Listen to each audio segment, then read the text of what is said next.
How God delivered my husband from the construction site collapse. When the call came, my hands went cold. There's been a collapse. Emeka was inside. Just like that, my world cracked.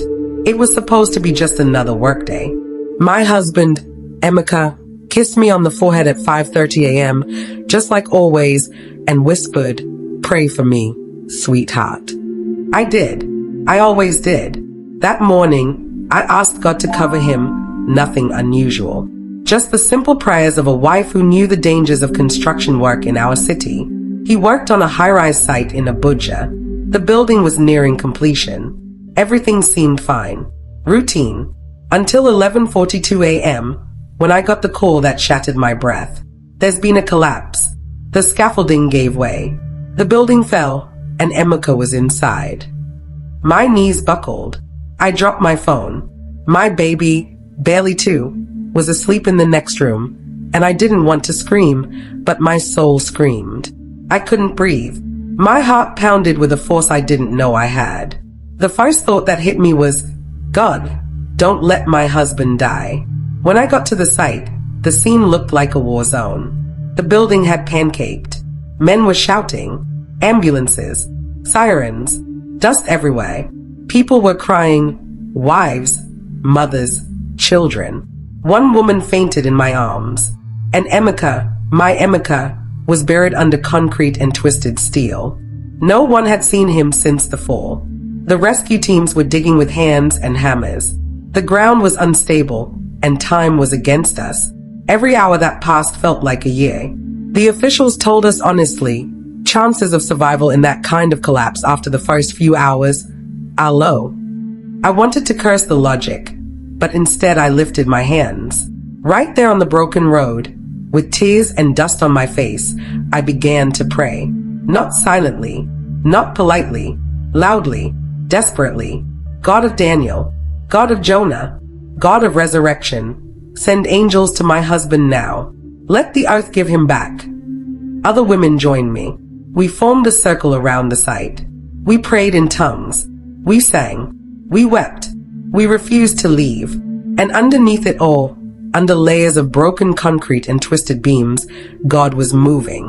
Emeka would later tell us what happened down there. How he heard the rumble, turned to run, but the wall behind him cracked and collapsed. How he was thrown backward and pinned between 2 slabs of concrete that formed a pocket of space, just big enough for him to curl into a fetal position. He couldn't move, couldn't see. He said he coughed blood. His leg was crushed. He heard the cries of his colleagues fade one by one. But he remembered my voice from the morning. God is with you, my love. And he began to pray. He quoted Psalm 91 over and over. He will cover me with his feathers. He will deliver me from the snare of the fowler. Then something extraordinary happened. He told us that after hours of pain and drifting in and out of consciousness, he felt warmth in the cold, damp air. And then he heard a voice, not human, not from above, but from within, I am here. He said peace fell over him like a blanket. His breathing steadied. The panic left. Time didn't matter anymore. Only presence. God had entered that dark space and kept him alive. 31 hours later, when most had given up, a team of rescue workers heard something, a faint tapping. They followed it. They dug through metal, broke stone, and finally uncovered a slab with a crack beneath. One of them shouted, "There's someone alive." When they pulled Emeka out, his eyes were swollen shut, his body broken, his leg badly damaged. But he was alive. One of the rescuers whispered, This one is a miracle. Doctors said he shouldn't have survived the internal bleeding. He had no food, no water. His lungs should have collapsed. But they didn't. And that small air pocket? Structurally, it shouldn't have formed.